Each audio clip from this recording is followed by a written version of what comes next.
السلام علیکم دوستو، میں ہوں محمد الطاف اور آپ دیکھ رہے ہیں یوٹیوب چینل سٹوری نالج۔ بنی اسرائیل کے 3 اشخاص کا واقعہ حضرت ابو ہریرہ رضی اللہ عنہ روایت کرتے ہیں کہ میں نے رسول اللہ صلی اللہ علیہ وسلم سے سنا ہے۔ آپ صلی اللہ علیہ وسلم نے فرمایا، بنی اسرائیل کے 3 اشخاص، ایک کوڑی، دوسرا گنجا اور تیسرا اندھا، ان کو اللہ نے آزمانے کا ارادہ کیا تو ان کے پاس ایک فرشتے کو بھیجا۔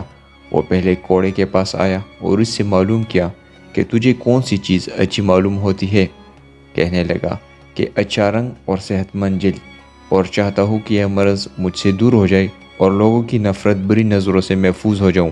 نبی کریم صلی اللہ علیہ وسلم نے فرمایا کہ یہ سن کر فرشتے نے اس کے جسم پر ہاتھ پھیرا تو اس کا رنگ صاف ہو گیا اور جلد بھی ٹھیک ہو گئی اور وہ شخص تندرست ہو گیا۔ پھر فرشتے نے اس سے معلوم کیا، تمہیں کون سا مال پسند ہے؟ تو اس نے کہا گائے، مگر کوڑی اور گنجے میں سے ایک نے اونٹ اور دوسرے نے گائے پسند کی تھی، لہٰذا فرشتے نے اس کو 10 ماہ کی حاملہ اونٹنی دے کر اللہ تعالیٰ تمہیں اس میں برکت عطا فرمائے۔ اس کے بعد گنجے کے پاس آیا اور اس سے دریافت کیا کہ تمہیں کیا چیز پسند ہے؟ اس نے کہا کہ میرا گنج دور ہو جائے اور سر پر اچھے بال اگ آئے، لہٰذا فرشتے نے اس کے سر پر ہاتھ پھیرا تو اس کا گنج جاتا رہا اور سر پر عمدہ بال اگ آئے۔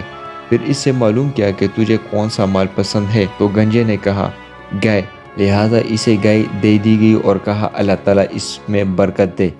اس کے بعد وہ اندھے کے پاس آیا اور اس سے معلوم کیا کہ تجھے کیا چیز محبوب ہے؟ تو اندھے نے کہا اللہ تعالیٰ میری بینائی مجھ کو عطا کر دے تاکہ میں لوگوں کو دیکھ سکوں۔ فرشتے نے اس کی آنکھوں پر ہاتھ پھیرا تو اس کی بصارت واپس آ گئی۔ فرشتے نے اس سے کہا کہ تجھے کون سا مال پسند ہے؟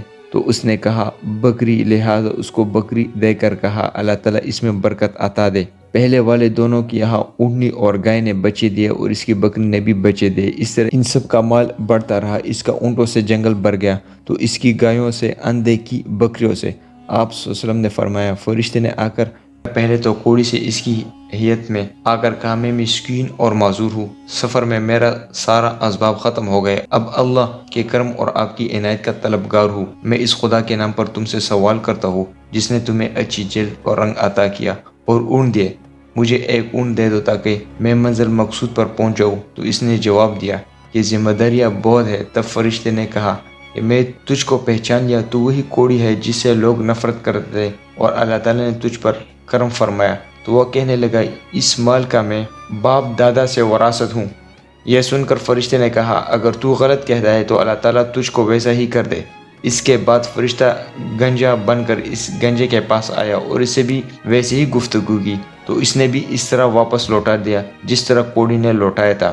اس سے بھی فرشتے نے کہا اگر تو جھوٹا ہے تو اللہ تعالیٰ تجھ کو ایسا ہی کر دے جیسا کہ تو پہلے تھا۔ اس کے بعد وہ اندھے کے پاس نابینا بن کر آیا اور اس سے کہا کہ میں غریب مسافر ہوں اور میرا سارا سامان ختم ہو گیا ہے، اب منزل مقصود تک پہنچنا مشکل ہے۔ اب اس اللہ کے نام پر سوال کرتا ہوں جس نے آپ کی آنکھوں میں روشنی لوٹائی اور بکری عطا کی، میری مدد کرے تاکہ میں منزل مقصود پر پہنچ جاؤں۔ تو اس سابقہ اندھے نے کہا بے شک میں اندھا تھا، اللہ نے مجھے بصارت عطا کی، اب تم جو چاہو لے لو اور جو چاہو چھوڑ دو۔ خدا کی قسم، اللہ کے لیے جو کچھ بھی تم مانگو گے میں تم کو تکلیف میں نہ ڈالوں گا۔ تب فرشتے نے کہا تمہارا مال تمہیں مبارک ہو، میں تمہارا امتحان لینے آیا تھا، تم سے اللہ راضی ہوا اور تمہارے ساتھیوں سے ناراض ہوا۔